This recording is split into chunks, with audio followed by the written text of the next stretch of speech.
Hey guys, it's Kipzek here now, unfortunately, in HD.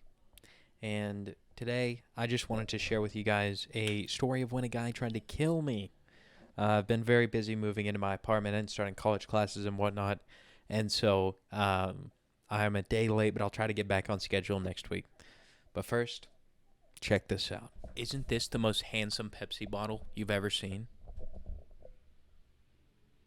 Thank you for your time. So, back in my earlier years, when I was a young lad, in my prime days of junior high, I guess, I met this girl during track season. Now, mind you, I was probably in my high school career. I don't know. It was pretty split between football and track, but I did both pretty regularly. But anyways, so I'd met this girl during that, and I had talked to her since then. We'd become pretty close friends. You know the high school or the middle school dating type deal. Yeah, we were like in that, but I obviously don't count that as dating, seeing as we never went on a date. So yeah, after that, I knew her from then on, right? So I started chatting her up because she's getting not too bad looking. I'm trying to get some. I'm trying to find a girlfriend. I'm chatting her up, and every now and then I'm dropping in, seeing if she's down, and then I'm building up, thinking about asking her out. And so I finally do. And you know what she says? She says, "You know what? I'll think about it. I think I will." And so let's fucking go. I'm so hyped. I'm like, this is awesome. We can like go on a proper date. None of that middle school, whatever the fuck. I'm excited. Well, not but a week later or a couple weeks later, I get a Snapchat from her, but a guy took it. And you know what the guy took a video of? It was them making out. Now, obviously, sophomore me took this as a huge blow. It was a blow to me and my pride. But that's okay. I still had a lot of self confidence, at least, just because of, I don't know. At the time, I was feeling high and mighty. I was killing it in athletics. I don't know. I was at the top of my game, that sort of thing. But, this was, hit me right in the heart. And so I was upset. I was off of it for a bit. I was a little bit disillusioned with getting a girlfriend in high school, which I never did, by the way, beyond that point. And so what I did next was I didn't talk to her for like 2 years after that. And they started dating. The guy who took the video. Well, interesting stuff. So I leave this all behind in the past because I've talked to plenty of girls in between then and the next time, which was when I was a freshman in college. I was doing Division I pole vault at Texas Tech, and this is a few years ago. But she incidentally had started texting me a week before my first meet, and she started asking me all sorts of questions and whatnot about do you enjoy it? I should have been talking to you this whole time. That other guy was a dude. She's such a shitter. I was like, well, I mean, I'm not gonna take it personally because I know I'm fucking awesome, and I'm glad you finally came to your senses. And so, I was feeling great. I was, at the time, I was just doing super well. And so it's going super well for me. I'm super excited. I'm hoping to, get a new PR. This first meet, I got all my friends coming down. It's gonna be a great. It's gonna be a great time down there at the meet. I'm like so excited. And so she's like, well, what if I came down there and supported you? I'm like, that would be totally fine with me. If you want to, sure. And so she comes down there. Now, let me lay the foundation of what's about to happen. Um, so essentially, this girl, and this guy had just had a rough kind of, well, I don't want to say breakup. I guess it is a breakup at that point, but they had been talking and it just didn't end well. And so she started talking to me, and this guy finds out about it, and he tells her, if you keep talking to him, I will kill him and then myself. That's what the dude told her. Well, why not tell me directly, man? That's what I was thinking. I was like, why not tell? That's fucking crazy. Second of all, yeah, that's fucking batshit crazy. This dude's out of his mind saying some shit like that. But, didn't think anything of it. This dude had made lots of threats towards people in the past and never has acted on them. So I I didn't say anything about it. I didn't think anything of it. And so this girl goes with me and my friends to dinner, right? And we just go eat. We're all catching up because they all knew her too from high school and whatnot. And so uh, she starts telling us about this guy, and she makes him sound like terrible. She's like, "Yeah, you won't believe like all the stuff he did. He used to drive up to college or my classes and just visit me. Like from high school, he would skip out on a class or two just to come visit me, and because he was worried or he was paranoid about something." And I was like, "Oh my god, that's terrible." All my friends like, "Wow, that is awful. We're sorry to hear that." Right? So I mean, of course, we have huge sympathies for her. And so later that night, after we all eat and stuff, we're all good. I go back to my dorm. She starts driving back home. She calls me about like she's like barely on the road. She just wants someone to talk to, and so I'm there just talking to her, chilling, talking about everything, the meet, how she came by, and how all my friends got to come, and it was great getting to see everyone. Well, interesting stuff happens. And she says, "You can see just how toxic he is. He's calling me right now." I'm like, "Oh my God, what should I do?" She's like, "Mute yourself and I'll merge the calls." And so she merges the calls. I'm muted and I get to listen to her complain and gripe at him for like the next 20 minutes, right? And just do random stuff like that. And he's like, he sounds so sad. He's like trying to get back with her. It is the most soy boy shit you've ever heard. And at one point, he's like, "What can I do to make it up to you?" And she's like, "I'm told you, I'm not going to forgive you." And he says, "I'll be your sex slave." And they both started cracking up at that a little bit. They thought it was funny. And I'm like, what the fuck am I listening to? And it's at this point that I realize she forgot that I'm in the call, which is insane. They're like, "This is great. This is wonderful." She forgot that I'm in the call. And so, they keep chatting it up, and it's clear he's starting to get through to her, right? And so I'm starting to see a little bit more than just the half side of the story. Just because she forgot I was in the call. Like, how do you forget that? But, anyways, the next part was where it gets even better, right? So they start having their normal conversation, and she talks more freely now. And she starts to get paranoid of him, and she says, "Give me your Snapchat. I want to see, or your Instagram." That's what it was.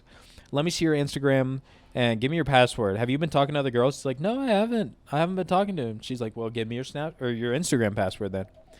And so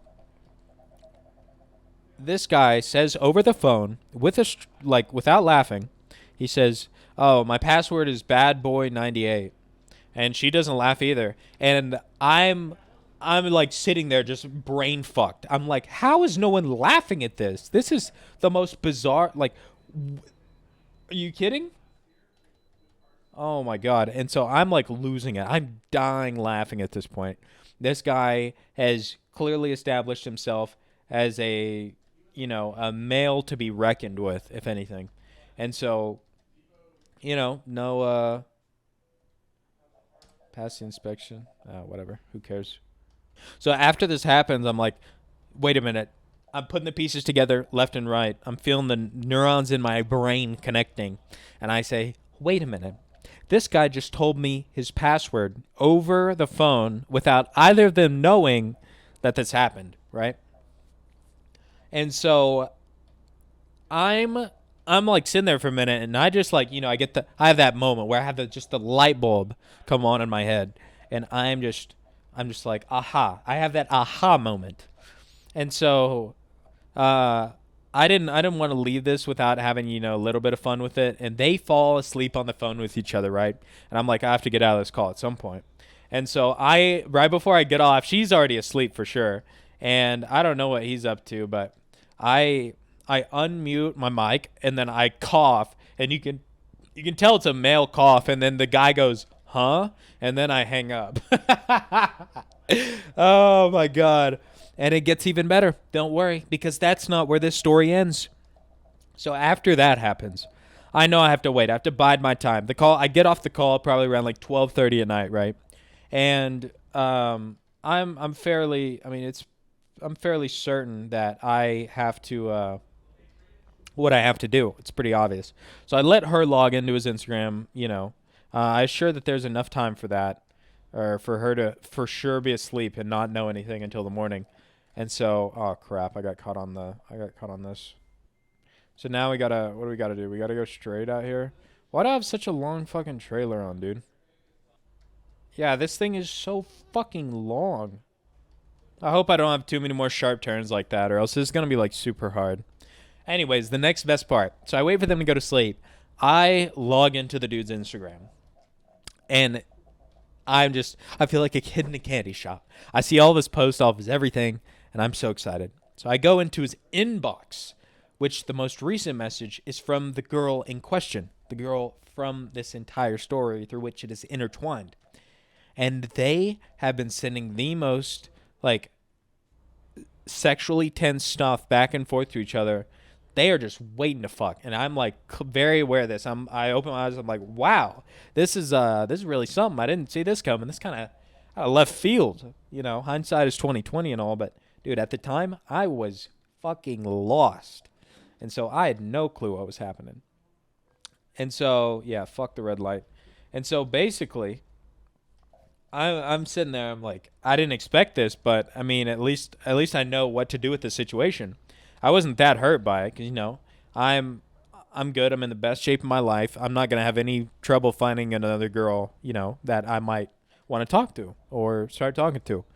And so I have that situation all all whatevered up, and the next I log out, replace all of his stuff as it was, and the next morning I get a call. I get a call from the girl, and she said, "Did you log into his Instagram?" And I'm like, "What are you talking about?" And she's like, "How did you even find his?" And then she had her aha moment that I had gotten his password through the phone call the night before.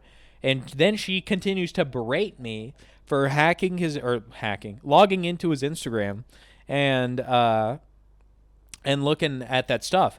And she's like blowing up on me. I'm like, "You're going to blow up on me because you got exposed and you didn't want to tell us the truth?" I would have been fine if you did. And she is just, full on with it. So my friend goes after her, and I'm like, "Guys, this isn't going to solve anything. Just take it easy." Um, I'm like, I'm glad. Like, she does deserve a little bit of this. And so I let the dude, like, he does go ham, but, eventually got to stop because, at some point, I think they get it. And so after that happens, I get messages from the dude who said, "Hey, why did you log into my account?" I said, "What are you talking about? Like, don't play stupid. I know you logged into my account. Why'd you do that?" And I said, "Oh, my bad. I must have typed yours in on accident." And he said, "You think you're real fucking funny? I will kick your ass." I said, "Are you serious?" Bear in mind, the guy in question is maybe like a $140, $150, right? A senior in high school, does not do athletics, does not lift, does not run. Might run maybe. I don't know. Don't know. I am a Division I pole vaulter in the best shape of my life, ready to tear this kid apart, rather. I mean, I only weigh like 160 at the time, but still. I was in great shape, right? And so he was like making these threats for me. Like, "Dude, can you like take it easy? Do you not see like the position you're in? Like, you're not in a position to say that at all. Take the fucking crazy girl and leave me alone." And so he's, "Yeah, that's right. You better, she's mine and she's gonna be mine." I'm like, "Shut the fuck up. Like, man, you're ugly as fuck. You don't do anything good for yourself. You ruin the lives of people around you. Like, shut the fuck up." And so this dude just keeps trying to be the hard, tough guy. And so I eventually give up. I'm like, "You know what, dude? Fuck out of here. I'm not like talking to you anymore. This is so lame. This is actually lame." I left it there for the time being. However, even though he did change his password, I was not so dumb as to not take advantage of my situation. I left my recovery email as his recovery email. I went and changed it while I was on his account. And so, as you can imagine, I had some interesting things happen. So I was able to log back into his account again. And then I started posting pictures, like shit posts, like nothing too crazy. I changed his bio to bi-district speed walking champion and 2005 foosball world qualifier. and then I don't know, certified soy boy or something else like that. And then I put a bunch of shit post up, and then you could see like his family going through and liking the post. Oh, it was so good. Um, but then yeah, he got his account back, and I haven't messed with it since. But dear God, was that the funniest story ever on how a guy threatened to kill me, and I turned it into some of the most fun that I've ever had. But yeah, no. And the best part of the story is that they're not together anymore. She's engaged to another dude, and he's off doing fuck all. And yeah, I don't know. I haven't thought about it in years, but it sure is a great story to tell.